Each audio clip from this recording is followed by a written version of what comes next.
You're listening to the Mobcast Network.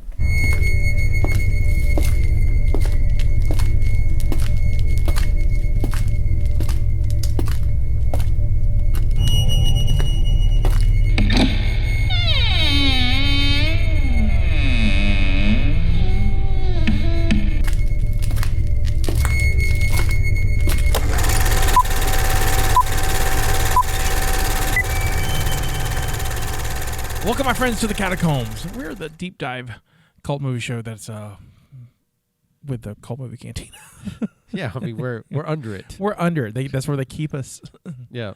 Well, you get to live up top. I do, because it is my cantina. So you're kind of like Mando, and I'm everything else. Right. I'm just all the other Mandos. Right. I'm John Favreau. You're right. John Fav Mando. You get to hang out with the armorer, though, and she's pretty sweet. Yeah, she's pretty rad. This is not my Star Wars Life or Mando Mondays, which you can also listen to us both on, talk about Star Wars stuff. No, this is the Catacombs, where we talk about deep cut movies. And boy, do we have a doozy for you this week. I'm your Native American pop culture expert guide, Scotty, and I'm joined by my co-host. It's me, Drew. Hey, Drew, how's it going? I am delightful. How's your week been? It's been good. It's been solid. This was icing on the cake. Getting to watch this. I watched it yesterday. Outside of this movie, have you seen anything else this week? Yeah, but it's embarrassing. No, I got you beat. Well, yes. I got you beat. But we started watching a show on Netflix called The Circle, which is a reality game show about, and me and my wife both leaned in on it. It's pretty bad. Do you enjoy it, though? Yeah, because I don't care. Like, I love trash TV. Right. Just as much as we love bad movies, Right. I love bad TV. Oh, yeah. And then I also finished The Expanse, which was not bad TV, which was absolutely Cool. fabulous. All right, so what about you? I saw cats. that you know that movie's coming to this show. We did it on the Cult Movie Cantina. We did it upstairs. I saw cats. And you'll hear my thoughts on cats on that show. We saw cats. Was it? Does it deserve to be in this volume of Empire, the Mad of the Beast? No. As it should have been? Look. Spoiler for the show, because this show will air before that one does. We both recorded them the same day, though. So, look at us. Originally, this film was conceived as an animated film. Oh. As an animated film, I think it works. Yep. Tom Hooper shows up and says, no, we're going to do this live action. And so he does this live action CGI, and that doesn't work. Yep. I didn't hate it. It's it takes a little, once you accept the trash fire that it is, you kind of go, okay, I feel that. I kind of accept this, and then I kind of have fun playing along. Oh my gosh. And then at the end of the day, at the end of singing it all, I was like, I didn't waste my money. Okay, as long as you feel that way. If you feel that way, that's pretty solid. I say this in the podcast. Look, it's worth the 99-cent rental. I wouldn't pay more than that, but it's worth the 99-cent rental. Yep, if you catch it on streaming, watch it. For the spectacle and the train wreck that it is, there are some generally great performances in it, and so you've got that too. Right. But it's a mess. It's a mess, and it's kind of a fun mess. So I saw that, and I saw Richard Jewell. How was Richard Jewell? Really good. Yeah, I want to talk offline about that. I was surprised how much I enjoyed it. Oh, really great. surprised how much I enjoyed that. Yeah, it looks solid. So I really enjoyed that. That's Clint Eastwood's new one about the poor guy that got accused of the Olympic bombing in '96. I think that guy's from the actor's from around here somewhere. No, he was born in Detroit. Oh, he was born in Detroit. Right, but he's got connections. But he's got connections down here. Yeah, okay. So I knew some other people. He's been in some other stuff. So, moving on from talking from those movies to actually what we watched. Drew and I watched Robot Jocks. And we got in this thing, and we're about ready to kick your ass. You've been dying to say that. I can't wait. It's one of my favorite lines ever. I won't lie. That line's in the trailer. Yep. And when I was a kid, that what got me to the theater to see it. Same here. Because I have seen this in the theater. Okay, no, I didn't have that. I saw that in the theater here in Mobile. Well, it had a wide release, right? It had a wide release, and it did not do well. No, I imagine not. We'll talk about that in a little bit, but I can't believe you've seen it in the theater. Saw it in theater. Yeah, saw it in theater. And it was PG? Yeah. Okay, I was trying to remember. I remember it coming out. The theater cut's PG. The version that we got is PG-13. Why? Because when they went to video, they didn't have to go through the MPAA. Oh, got it. So they just made it. It's kind of an unrated cut, but they still got the PG on it. I've been down that road. Yeah, but you can say what it's. That's what in my it is. trivia stuff, but yeah. Great. So let's listen to the trailer now.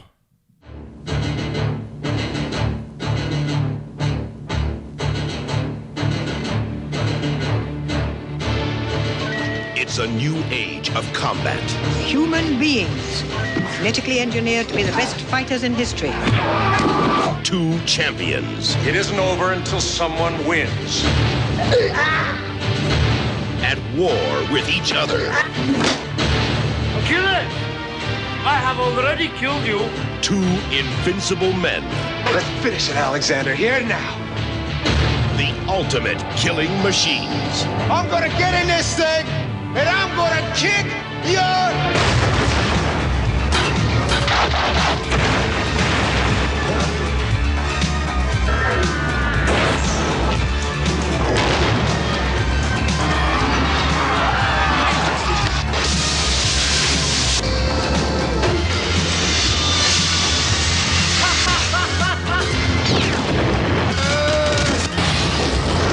The battle's over. Not for me.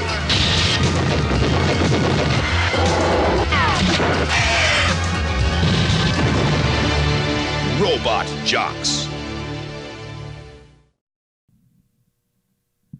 RoboJacks came out in 1989. One of the best years for movies. Yeah. Like It came out in '89, but didn't. Oh no, we'll talk about that. Okay. Never mind. It came out in '89. Yeah, I jumped the gun. In one of the best years for movies. That's when it came out.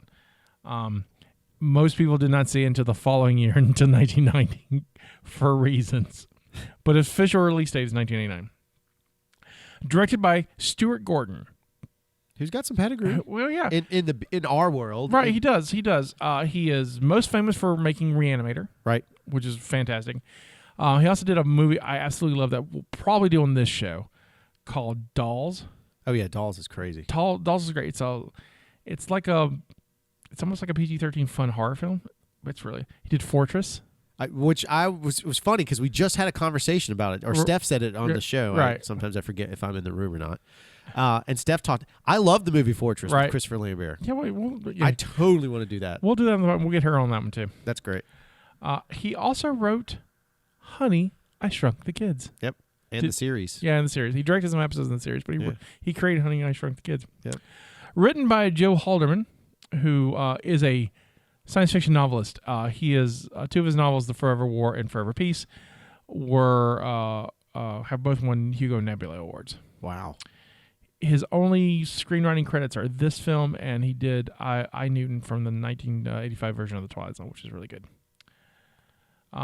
Cinematography by the late great Mac Alberg. And this dude started shooting in like 1950s. Right. He's made some crazy stuff. I'm just going to point out a handful because they're important to us. The Dungeon Master from 84. Eliminators from 86. It's our jam. Which are the reason why this podcast exists. Yep. It is both of those movies are available on Blu-ray together. Yes, which is beautiful. He was a cinematographer Deep Star 6. Which I love that movie. Right? Yep. And all of that craziness, he is this cinematographer for the Michael Jackson video Black or White. Good grief, that is a high profile video. Right. So all this kind of, and no offense to this guy. I mean, look, the cinematographer He also did like Striking Distance, I think, with Bruce Willis, which was a great shot movie. Right. And this one, Robert Jackson's not a bad shot. I mean, what he shot was good. It's just, sometimes you just get garbage you have to deal with. But from all of this, what lovingly is B-grade movies, right? Michael Jackson's like, come do this for us. So, right. Edited by Lori Ball, who she's mostly done a ton of TV on her own. This was her first film she edited by herself. But she has assisted edited on such films as Friday the 13th Part 7 and The Santa Claus and a ton of TV. The visual effects is David Allen. So all the miniature work and stuff was oversaw by David Allen, who is most famous for Ghostbusters 2, Puppet Master 2 through 5, The Dungeon Master, and he was uncredited in Eliminators. See, there's always a beautiful connection. And all this connection happens because of the producer, Charles Band. Charles Band is an amazing B-movie producer. When you think B-movie producers, everyone thinks Corman. Rightfully so. Roger Corman deserves every accolade he gets. But Charles Band is right under him. Oh, well, see, so what's funny to me is Charles Band stuff I remember more than Corman stuff. Right. So, like, Charles Band hit my generation. Right. He's realistically our generation Corman. That's right. I mean, totally. Like, Corman, while Corman still makes stuff, he kind of falters around early 80s, but from like the late 50s to the 70s, it's Corman. Oh, that's 100% Corman. Like Jack Nicholson owes his career to Roger Corman, and tells you so. That Little Ronnie Howard. There's all kinds of people that are tied into Corman, Roger. Ron Howard's first director movie was a Corman produced. That's right. Yeah, so and Corman saw talent when he said it, and so he put in a bunch of ridiculous, and he just makes ridiculous movies. Finally got an Oscar. He got a Lifetime Achievement Award. Yep. Rightfully so. I completely agree. I love it when Hollywood looks back and says, okay, so your movies weren't great, but look what you did. Yeah. And look what you changed the landscape of the industry. Completely. So maybe one day for Charles Band. Movies that you may know, Troll is his, Ghoulies, of course, Eliminators and Robot Jocks and Laser Blast and Dungeon Master. Laser Blast, which is a gold mine episode. Arena we saw. Arena, I loved that movie. Yeah, there's basically Trancers, which is great. Right. A lot of that Full Moon stuff. Doll Man, a lot of that early Full Moon stuff. Yep. And he's still around making stuff too, so it's very cool. This is one of many Charles Band films. It's like Charles Band, Empire, and Canon. We will both be seeing a lot in this podcast. Absolutely, they're kind of on par with each other. I think Canon had a little bit more high profile, a little bit more money to do more crazier stuff. But so our movie stars Gary Grahm as Achilles, also known as Jim. Yeah, for a moment. Gary Grahm is most notable as a television actor. He starred in the television version of Alien Nation. That's how I found out about this movie. Really? I loved Alien Nation I did when I was too. a kid. I did and when too. I saw Gary show up in this movie, I jumped ship, and that was one of the things that made me care about it. Yeah, because he played the James Caan role in them. Yep. In the show. I loved him in that show. And then he was in Jag. Yep. And then I know him from Star Trek Enterprise. He's a Vulcan on Star Trek Enterprise from the first. Now he's in all the Star Trek fan films. Yeah, that's what he's making his bread and butter. Like, I didn't realize how many. First of all, I didn't know you can make a career out of that. Apparently, he's doing that. Yeah. So. Yeah. Also stars Anne-Marie Johnson as Athena. I just know her mostly from In the Heat of the Night. Yep. And What's Happening Now. I'm an old ladies kid. Also in Jag. Oh, I didn't know that. And she's in That's a Raven. Paul Koslow as Alexander. He was in the Omega Man and the original Vanishing Point. He also did a lot of 80s TV, A-Team, Airwolf, and stuff like that. Michael Aldridge as Tex. He was in V, Dallas, Alice, and also Jag. Good grief. Danny Kamakona as Matsumo. He was in Magnum P.I., Hawaii Five-0, but most importantly, he's Sato in Karate Kid Part 2. Yep. Miyagi! Yeah, that's right. Fight me, Miyagi! Miyagi! And just a shout out to Jeffrey Combs, has a guest star in this, and Jeffrey Combs was the main lead in Reanimator, but he's a million of one guys on name of Star Trek. He's been on it. And he's brilliant in the 4400. But Jeffrey Combs is and he's all cool, very cool. I've met him. He's a very cool dude. He's fantastic. You ready for this? Yep. Welcome to the future. And the future sucks. It's 50 years after a nuclear holocaust, and mankind decides that was a terrible idea, so they ban all war. We have two surviving factions, the Confederation, who is basically the Soviets, and the market, which is, the USA. Because, hey, this is an 80s movie, and at the core of all 80s movies, it's the Cold War. I'm looking at you, Flashdance. That's fantastic, by the way. That's why you keep me around. So instead of war, we have giant robot battles. Gladiator combat where pilots drive mechs and beat the crap out of each other for territory around the world. The pilot for these mechs are called robot jocks. And now we have a title. Meet Achilles, but his family calls him Jim. He's our hero jock who won 9 out of his 10 contract fights. He's up to fight Alexander, who's a straight-up dick, and kill the last jock to fight him. So this time it's personal or, something like that. Achilles trains with the next group of jocks, a bunch of young adults who are genetically created in a lab. These gene jocks are the future, and, well, Achilles isn't so sure. Among the gene jocks is a woman named Athena. The only. But more about her later. Yes. Achilles' friend and coach is Tex, who's a retired robot jock who was the only one to win all 10 of his contract fights. We also have a robot designer, Doc Matsumoto, who, when he's not trying to get Miyagi to fight him, he's trying totally awesome at designing weapons, which keep getting stolen by corporate spies. So, that happens. So now we have to fight for Alaska. Because of reasons. It has minerals. Sure. They exactly say minerals. Those are reasons. Yeah. The match Raisins? Raisins? It has raisins? It has raisins. The raisins are full of minerals. That's it. Totally. Get those frozen raisins. The match happens in Death Valley. They even got bleachers for the battleground for spectators to watch. It's a back and forth match with an obviously with an obviously flop for the super secret laser weapon. Clearly, spies told the Confederation about the green laser. Probably should have used the red laser or the blue laser. It's just the fact that now we have this laser, and you can't help but the entire time I was watching, I was like, "Hey, Achilles, use the green," and everyone on screen goes up and does the Austin Powers laser.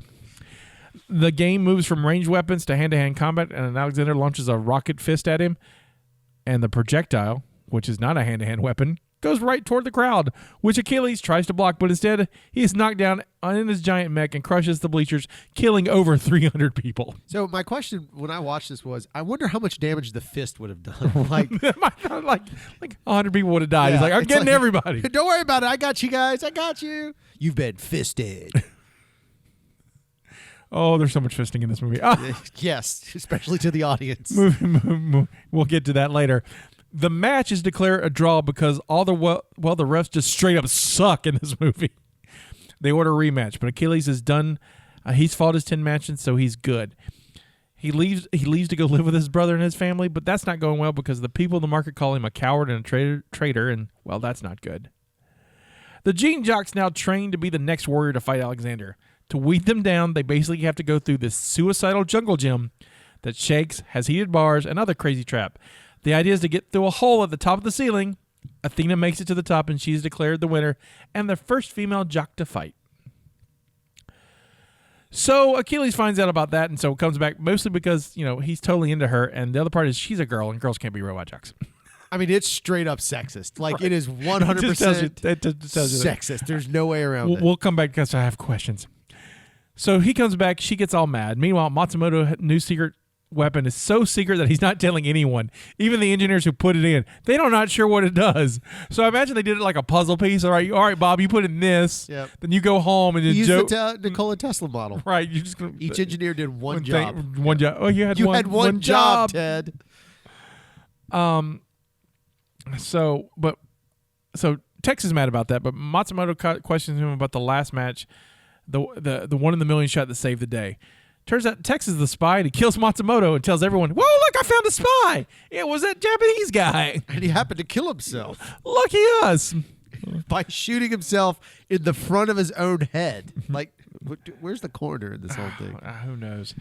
So Athena is trying to be all apologetic and somewhat sexy back at Achilles' place, and then he lets his guard down, and, well, then she drugs him. They have a little fight, which really turns into a Me Too moment. Big time. Come on, Achilles, man. No means no. My God, it was awful. I mean, he's literally on top of her, pinning her down. Right. It's like he gives her a kiss. He's like, I'm about to make this happen. But And luckily, because he's drugged, see, this is how bad this actually is. Because he's drugged, she can fend herself off. Otherwise, right. Oh my gosh. Athena then leaves the drugged robot Jax behind, stealing his gear to go cosplay and drive this giant robot. No one questions anything. Athena shows up wearing Achilles' gear. No one questions why suddenly he's lost 50 pounds. Nope, it's all good. Then when a tech reaches out to give him a good old look pat on the bottom, dude, sports are weird. Athena freaks out, and the tech is like, dude, that's not Achilles. Then some kung fu happens, and Athena takes control of the robot. She's got to go fight. Achilles wakes up. He's locked in his apartment, and he can't get out. But he uses the worst Atari game ever to control his flying car to smash through the wall and rescue him. That was a thing that happened. That was in the movie. He then zooms to go fight and figure out what's going on. The rest don't care who's piloting the mech, so the match has to happen. So the market decides they have no choice but to support Athena. They tell her to check out the video briefing on the secret weapon, and she does so. Turns out it's a super flashlight to go blind people for up to 90 seconds. Oh, look, and there's some video of Tex confessing and killing Matsumoto. Yep, Tex is the spy, and he's all like, see you in hell, and jumps to his death. Yeah, like no motivation, just kills himself. Alexander and Athena square off, and let's face it, she's overmatched. It's pro versus rookie, and it shows. Athena tries the super secret weapon, but it only works for 3 seconds of those 90 that she was promised. Maybe because Did you notice that? It was like 90 seconds. You get 3 seconds. I can't see. Oh, I'm good. It's like, flash bulb. I'm good. Right. I'm fine.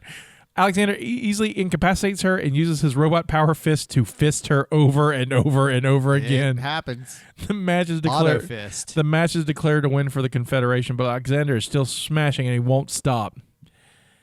The referees are like, guys, you won. It's cool. And Alexander's like, I got to smash this pilot to make it in. To really, he really wants to smash Achilles, but the rest complain. He smashes the referee hovercraft, and so which forfeits the match to the market. Achilles goes and takes his flying car over to the match, rescues Athena, and basically gets into that thing and kick his ass. So they fight. It's a great battle of stop motion puppetry that even has a moment where they're flying in space for reasons, and then has a moment that involves a chainsaw penis.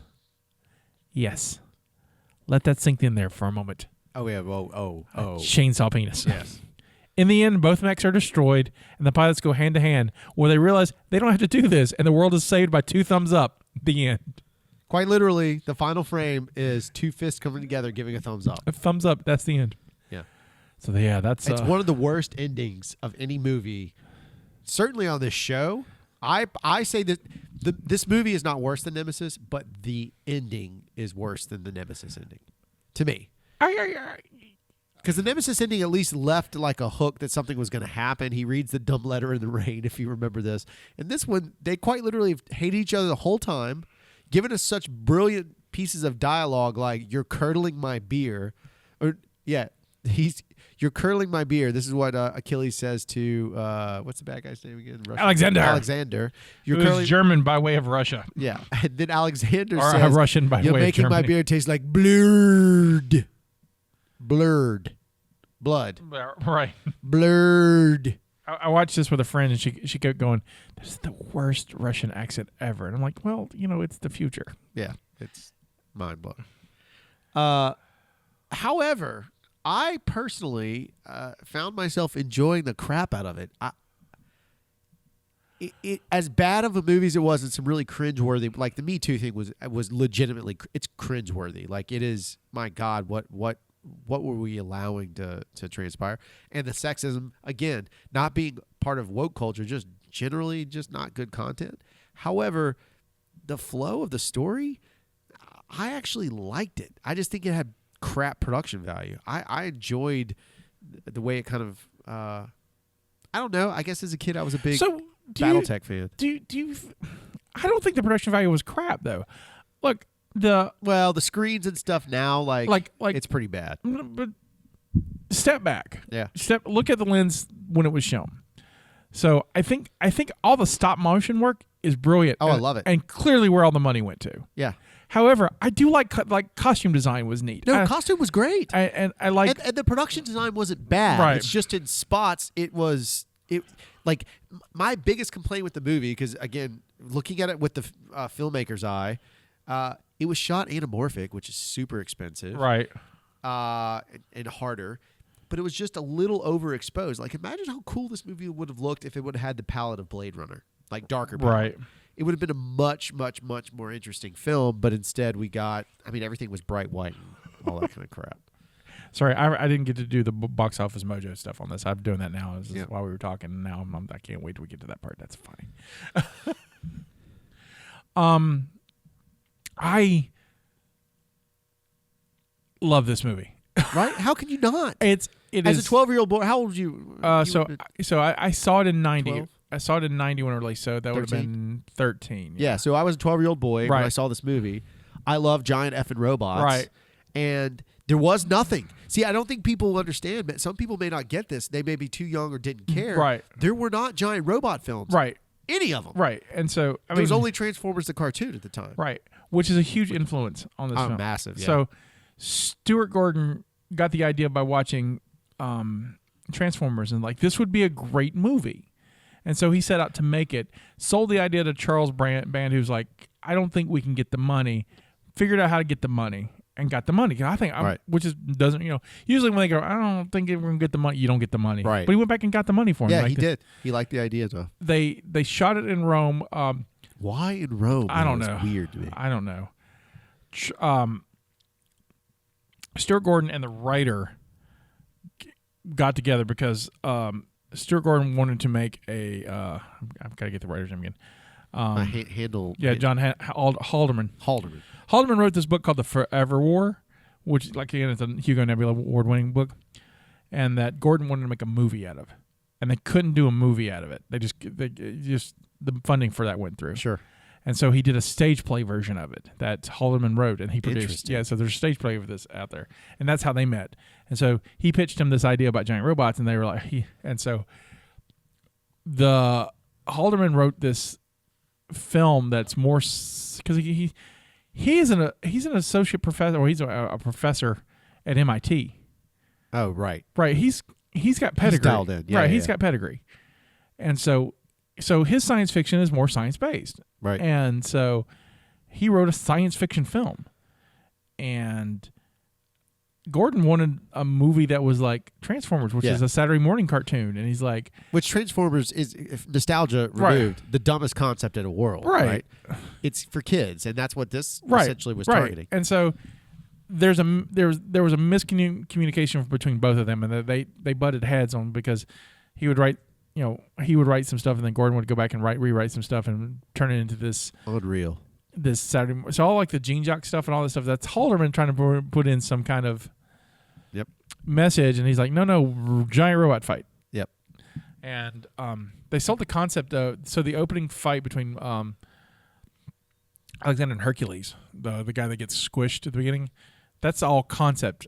That was the concept reel. That's brilliant. So they brilliant. just reused It's actually it. a great opening sequence. It's great. It's great. It's really good. It sells it. It totally sells it. Here's the thing, though, that's crazy is like the miniature work, again, needs to be on point here to make Right. the movie work. Right. But watching it, it's so nice to see. It's the same thing we're getting a little bit with the Mando. Right. But seeing practical effects back in, Right. like ship, it does make a difference. Now, there's spots where it Oh, doesn't shine so well. right, Like like the the- chainsaw arm The didn't look so flying good. car's stupid. Flying car's terrible. But I think they knew that. I think they we can't make this flying car work. I think, Right. But in the end, we've got giant robots that are amazing. And the interior of the cockpits wasn't that bad. Like Right. the idea of how they worked, how the robots worked. I guess we can get into it here in a second. But to me, I liked it better than what you got out of Pacific Rim, personally. Wholehearted. I was excited to see Pacific Rim because I love robot jocks. Yeah, that's same here. And because I've been wanting 100%. because I'm wanting a new robot jocks. And Pacific think Rim 2 was closer to Robot Jocks Right. than Pacific Rim. And I think they missed the point. My problem with those films is the same thing I have problems with Godzilla, and the same thing I have problems with. I just want to see. Yeah, I know where you're Michael Bay Transformer movies. I don't care about the people. Yep. They have yet to make an interesting character. Yep. to me to care much. To not, Yep. I want to see Godzilla fight, or I want to see Optimus Prime beat the crap out of Megatron. Yep. I want to see a giant robot fight a thing. I don't need to find John. Or where I want is giant robots versus giant robots. That's what I want. Right. Like, because the kaiju thing is fine, but none of that existed without robot jocks. That's true. Which is what my favorite part about this podcast. Almost every single movie we ever do, we established that a genre was created by one of the films that came from guys like Charles Band. Right. Like that's Stuart Gordon. Yeah, Gordon. Any of these guys. Like it's a huge deal. Right. I wholeheartedly agree. There's so much I want to talk about this film though. I love the fact that he can't read. Yeah. That's not. It's funny, but not enough. You know, it's absolutely weird. But I get it. So you're in this future where I guess, but yet he can drive a super mech. Yeah. Clear, and you look at the cockpit. There's nothing in there to read anyway. Right. And they tell him one part the flash bulb is he's like, look for the button that's a giant sun. Right. That's it. That's it. Don't read. There is no reading. It's just colors. Right, and it's great. Yeah. But see, those are nuances that are in the film that watching it as an adult now, I'm like, great idea. Right. I love this concept of basically fighting over territory. I actually like it. I don't necessarily know about ending wars, but I like the idea that there's big stakes. Like right. They're gambling these massive stakes. Right. And literally states in this case. Right. They're gambling states. I love the fact that people signed a waiver. They made a big deal about it. These people showed up out there. Right. Yeah. They choose to sit there and watch it. Yeah. They signed a waiver for the sitting in the bleachers. And you can see it. Like a laser comes towards them, and there's an interior shot where you can see the laser hit the glass and bounce off because they're under these big shields. Right. But I guess no one had the provision for, hey, there's these two giant 300-foot tall robots fighting. That what are happens if they fall on us? hundreds of tons that are going to come right. down and crush Just and it's they drive it home too, because and then when you first see the bleachers, the bleacher bombs as they're called, yeah, among them is like this young boy like on like on the shoulders, and he's got a little stuffed animal and everything. It's like a weird rabbit, right? thing, And he's all happy, and then after the you see the smashed rabbit. Yeah, that little boy didn't make it. Yeah, it's brutal. I mean, also, so when Achilles gets out of after that scene and he's all bandaged up, didn't his bandage just look like the flag of Japan? Oh yeah, it was a perfect circle of blood. That was soaked through. It was like you. Sarah walked in. My costumer wife walked in and she was like, "What is this?" And she was like, "Why is that?" We had to get her on the show. She was like, "Why is that a perfect circle?" And I was like, "Oh God!" Like she gets so bad, tears it apart. And then she's like, "Mike, pack." And I was like, "Okay, just get out. Like let me enjoy my movie on my own terms." The thing that bothers me the most, just logically, I mean, there's a lot, but one of the things is, narratively, as much as I praise it, I had to process the fact that all right. He gets in a fight with Alexander. It's a draw. Right. Because the refs straight up suck. Yeah, because they're idiots. They're NFL. They're definitely NFL refs. Right. Then they say, okay, in 1 week, we're going to do this all over again. Right? Right. But then he's like, nope, I retire. So in the matter of a week, they're like, okay, this girl's ready to go fight.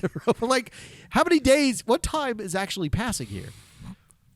On that note, when we first meet the Gen Jocks, and they're all dudes, and they're all like dudes that could have been on a different world. Yep. It's like, I know my robot loved me. Yeah, totally. And so then we were introduced to Athena, the only female one, and they make a note saying, well, she's a girl. She's never going to be there. She'll never be a robot jock. 100%.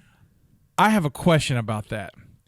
If you can make people, then why make a girl who can be a robot jock? If girls in this society can't be robot jocks, then why make one? Which brings up something I wonder if it was lost in context. Why does the science mother, who's not a bad actress, whoever that lady was. Yeah, she wasn't. Why does she start crying and she starts losing her mind when she realizes that Athena is in the mech and going to war? She starts freaking out. Right. Like, you got to save her. You got to save her. She can't, like... Are you going to do this for all your kids, or is it just because it's the girl that's going to basically birth babies? Is that what you're saying? That's pretty much what it is. That's my grandbaby maker.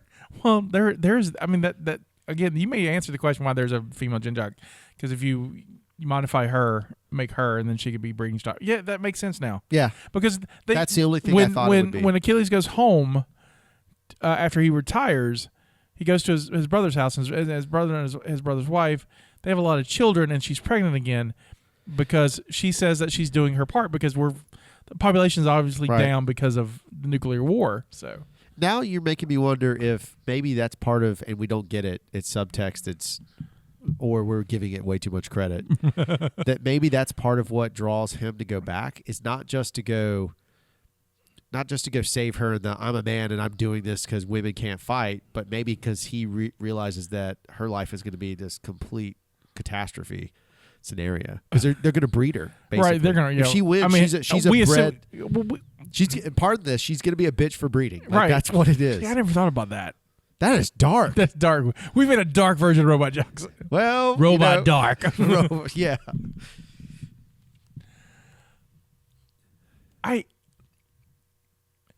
As simplistic as this movie is, it works. Our villain, who's very thin. Alexander's a thin villain. He's just like, I hate you because you're not on my team. That's it. That's straight sports hate. So he's just 100% rivalry. Right. He's Tom Brady. That's it. And then we've got the spy who's Tex, who is basically Slim Pickens was dead, so we got this guy. Yep. Who also reminds me of a Whammy from. That's all I could think about. He's Champ from. Yep. And I was like, well, this guy established that line and that role. And so, so he's the spy, and they hinted pretty early because he's teaching the Gen Jocks like classroom stuff, and Athena asked him about his final match, the one where he got lucky on. He says, well, I lucked out and hit the laser blast in the guy's chest and won the day. Right. And then you find out, no, he was told that information.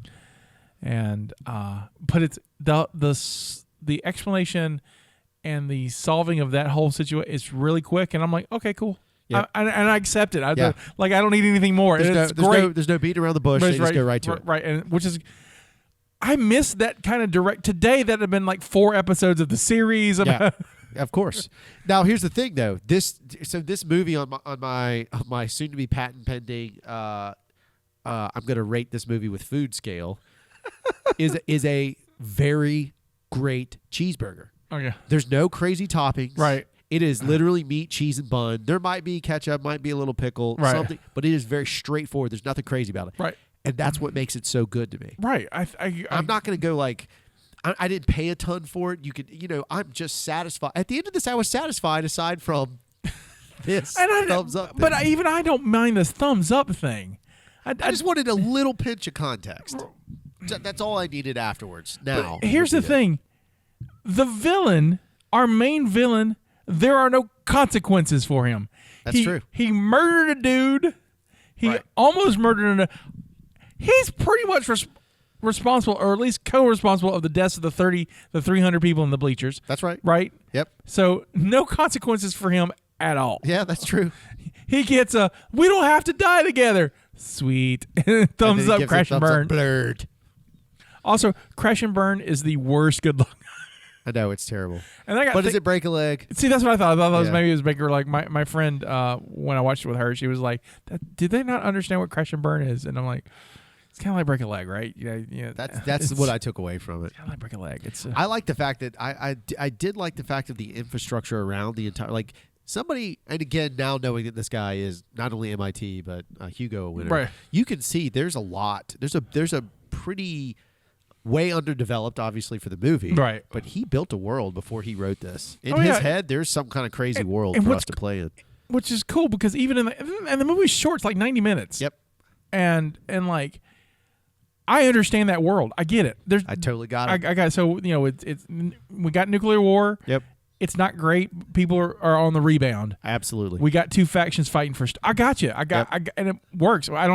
We don't need scene. We don't have a lot of scenes with a villain. A lot. That's right. We don't get a lot of scenes of that. It's mostly about Achilles and how he's living his life. It's a day in the life or a week in the life of Achilles, honestly. Right. And it works. It totally does. It works. And so, critics panned it, and I get it because. So here's the problem with the film.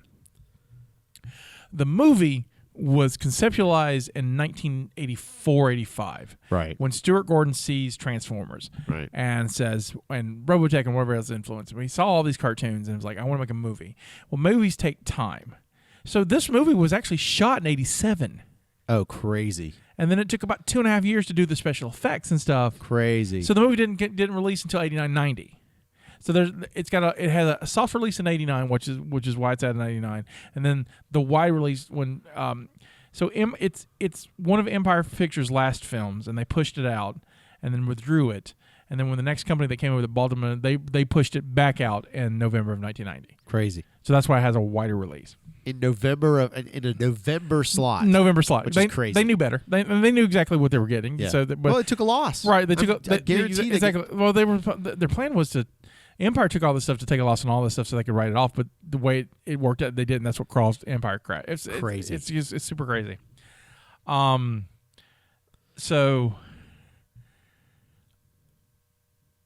trying to think where I was at. I lost my train of thought. I was so excited about this. So there's the cut we see is not the theatrical cut, right?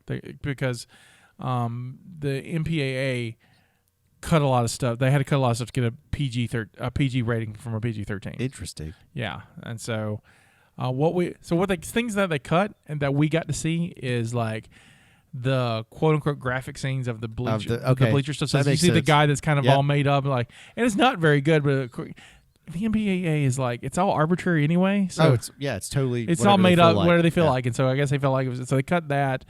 The shower scene's a little longer. Yep. They cut that, and a couple other things were just too violent, and they cut it. Interesting. But it's all back in the wide release, and so the TV version. If you ran on TV, which I didn't know, the TV version is most closer to the theatrical than the one we got. Crazy. So we got the one we have is the DVD version, and overseas it's released as the theatrical is released more than the non-theatrical. Interesting. And Japan has a whole different version anyway, so it's crazy.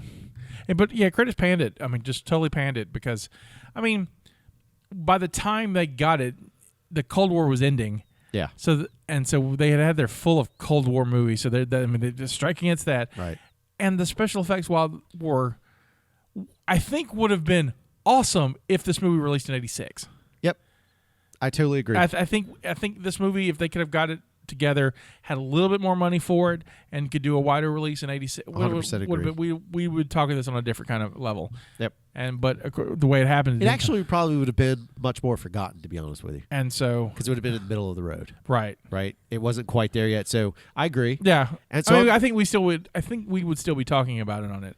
Most people didn't. Most people have forgotten about this movie anyway. Oh yeah, big time. And then thanks to the internet and Pacific Rim, when it came back, everyone was like, "Oh, there was a movie about this," and they went back and revisited. And that's what's really crazy is again, the line from this movie to Pacific Rim is a straight line. There is no deviation. It is 100%. No, it is.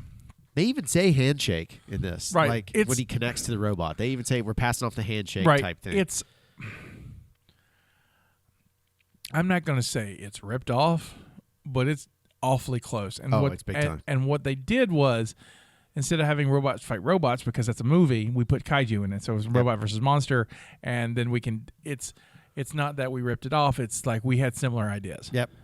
Totally. Which happens. That's theater. Look, that's why we have Deep Impact and Armageddon. And 100%. So that stuff happens all the time.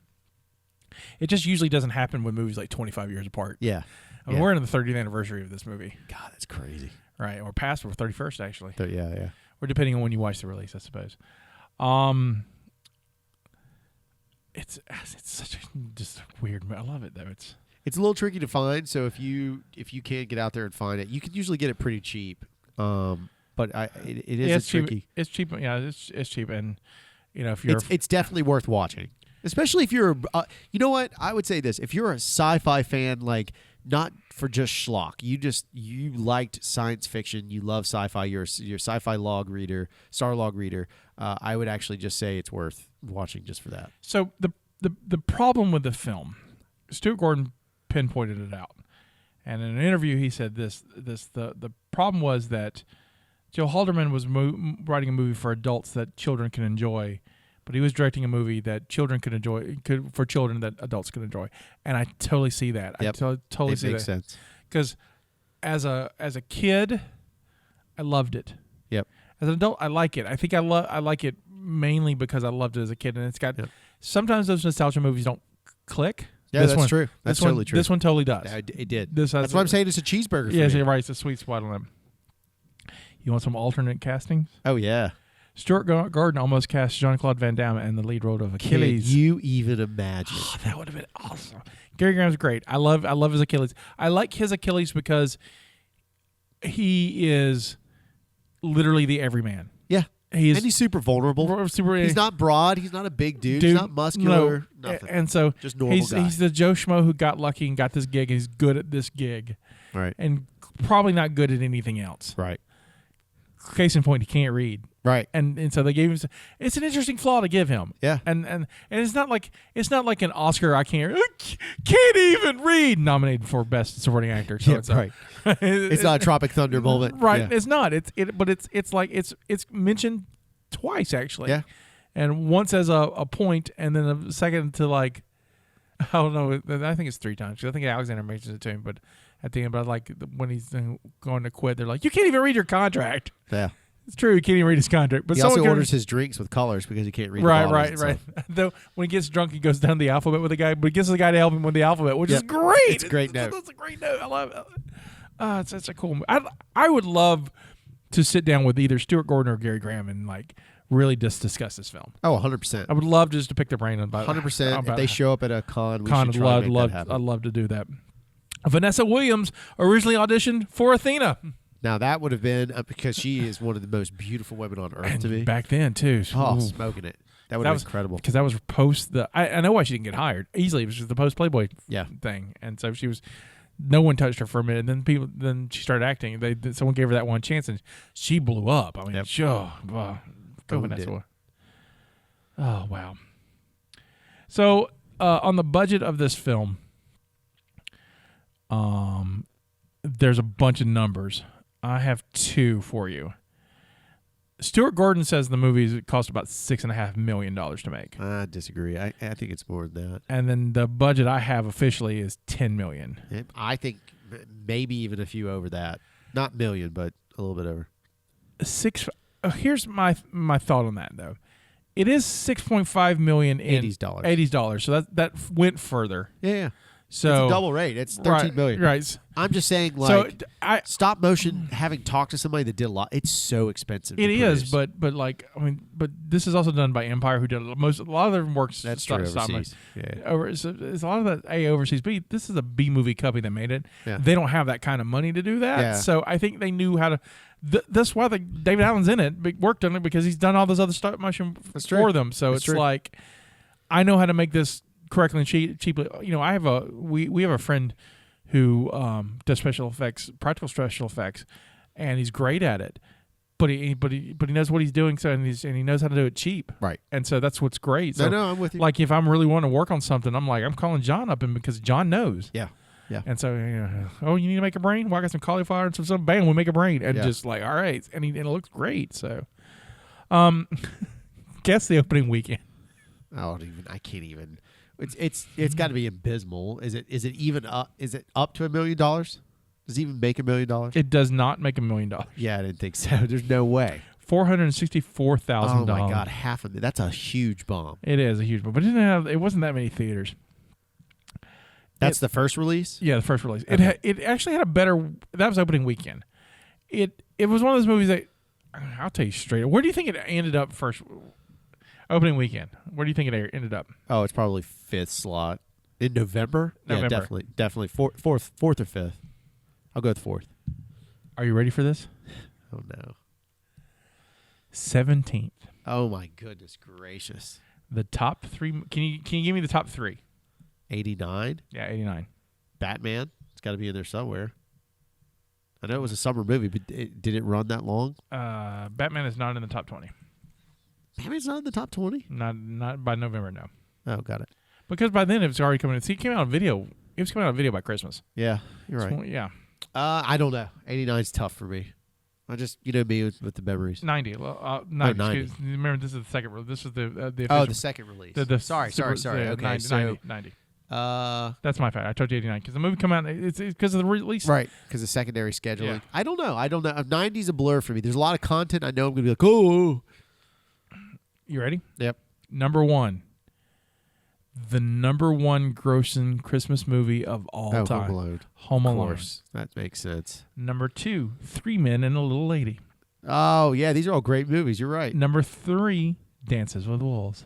Epically huge. Number 4, Predator 2.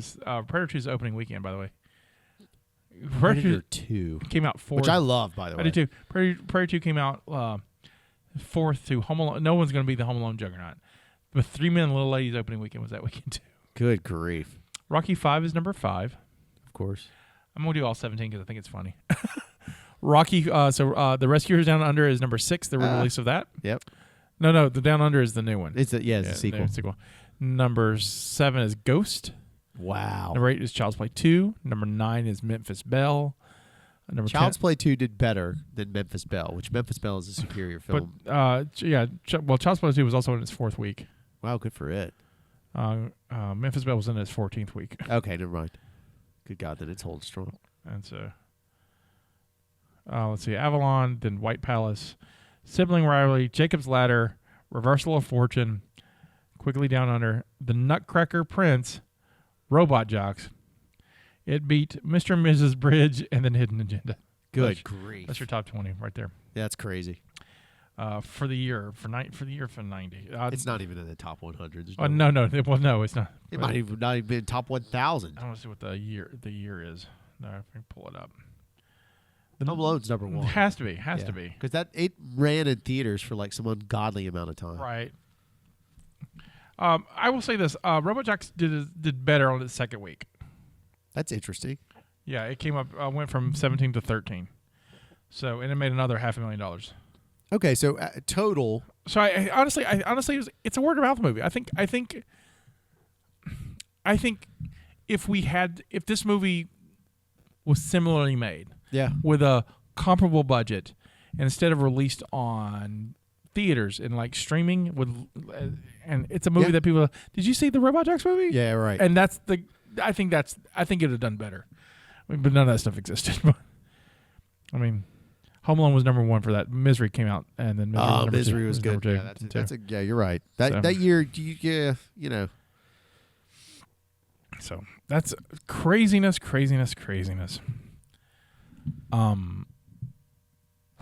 just love this movie.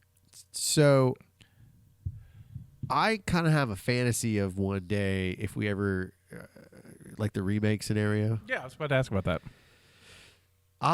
You made a joke about it, and I understand your point. I loved the world so much. I actually kind of scripted a little concept. Ooh, it's called Sovereign. It's the name of the show. Right. It's going to be an episodic. Right. And it does follow Achilles and it does follow Athena, and they're. Do we have a note? Yeah, we have a mystery note. You want to go check the note? Yeah. Oh, so we're recording. We got a note. That's weird.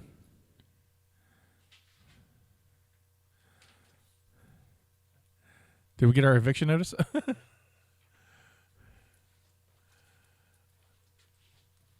Okay, cool. Sweet. All right, cool. Sorry, I had a note. Yeah. So it's called Sovereign. It's episodic. It's going to be more in the tone of like how they Ron D. Moore converted Battlestar from super hokey into a legitimate concept. And it follows Athena and it follows Apollo. Achilles. Thank you, Achilles. Fight me, Achilles. Going through the entire thing, and it builds upon the world a lot more. So the whole idea, though, is that you have these two states that exist, or these two sort of groups that exist, but there is a space that's sovereign. Like, that's where people want to be. So the goal is you fight and live in this world. If you're poor, you're stuck in that. But as a fighter, it's following the trope. Right. If you could successfully make your 10 fights, you have the ability to basically go live in the sovereign lands, like, and live a better life for yourself. because you've earned it. Well, it's just kind of building into all that. So the people that are contributing their service eventually. It's also like the plot of Battle Angel, where you can buy your way into the. It's totally right. It's the same It's a sort good of trope. It's a good trope. It is. It's a classic trope, right? We've always had it. What was it? The Matt Damon Elysium. Elysium has the same thing. Yeah. To a degree, Hunger Games has the same thing. That's true. It's a very standardized disparity trope. So I just want to see it unfold where you only have like for the season 2 fights, maybe 3 fights. It's there when the fights happen. It's kind of like the dragons in Game of Thrones. Like when the dragons have a nice appearance, it's like a big deal. Right. You get something. You only get these fights at a very like 1, 2, or 3. Maybe one at the beginning. Yeah, I have to get one in the midpoint and one towards the end that builds into a. But I want a whole episode. I want a 45-minute, close to 45-minute battle. I want the fights to be like almost real time, so you really get to experience what's happening in it because it's built up to it so well. That's what I would. I genuinely would love to watch. I would watch the crap out of that. I like it. I will. I would like to make a movie. I'll stick with film because I think it's too easy to go to episodic television. So to limit yourself, I'm going film. All right.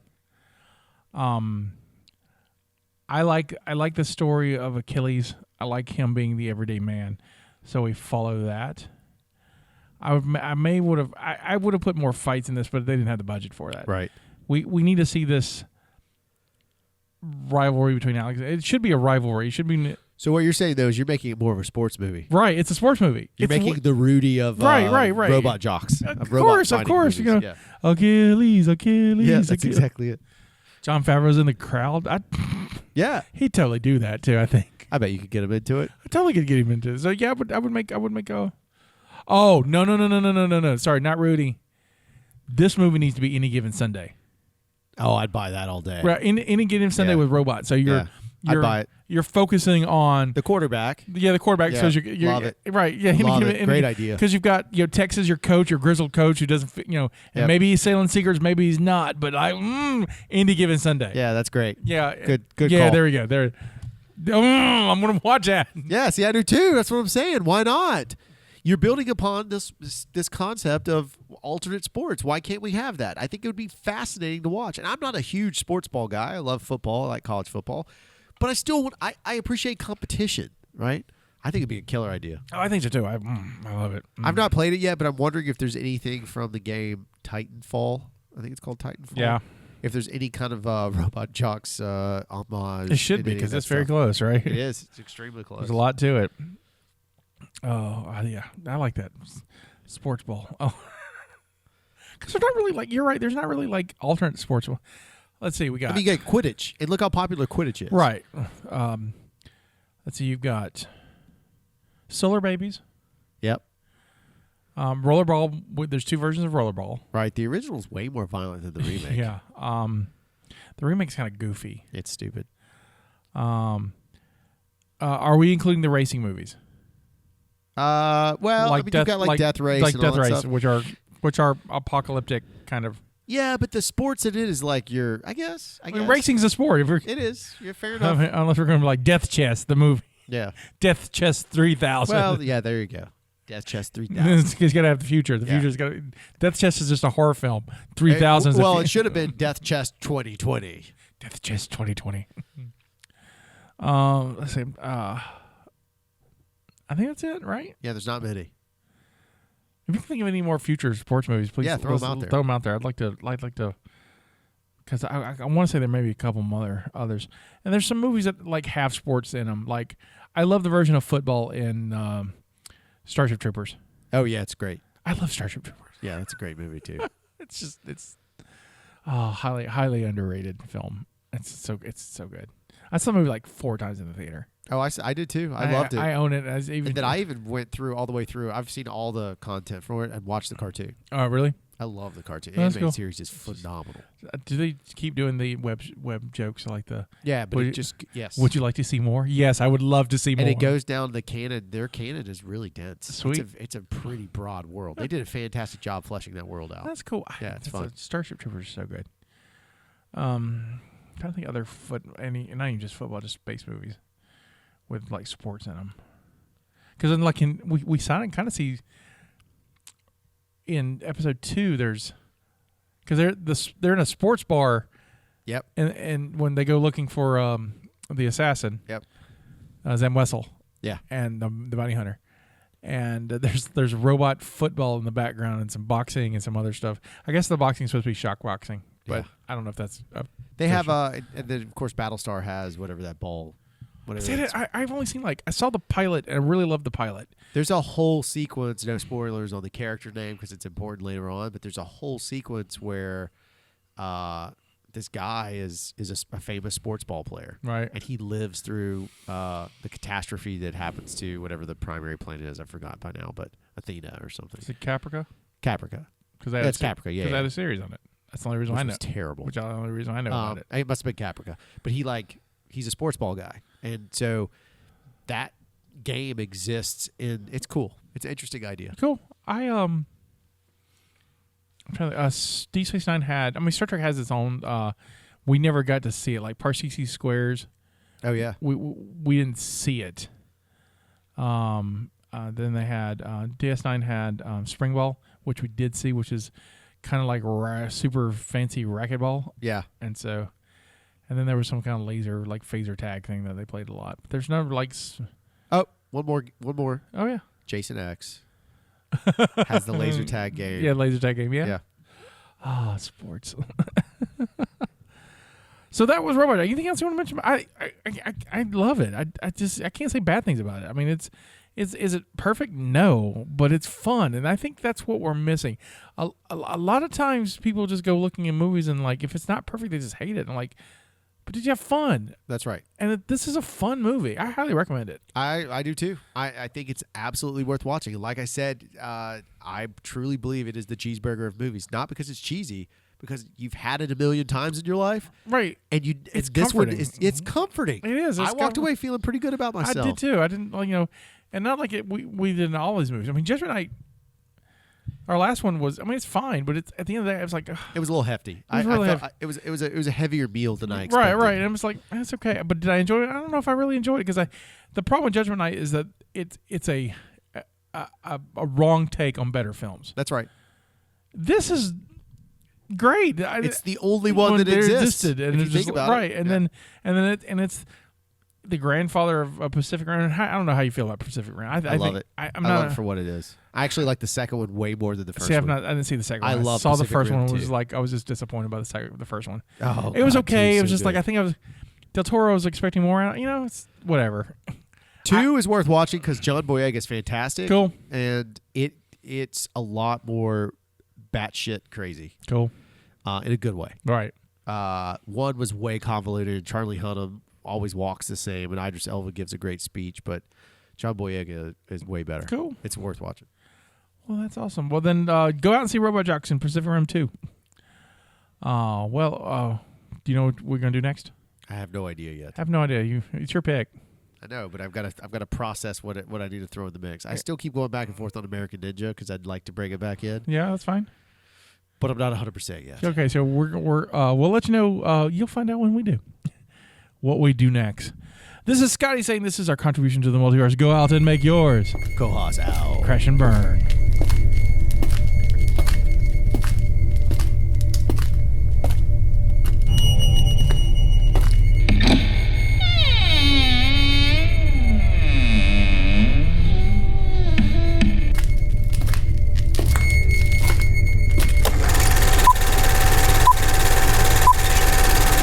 Thank you for listening to the Mobcast Network.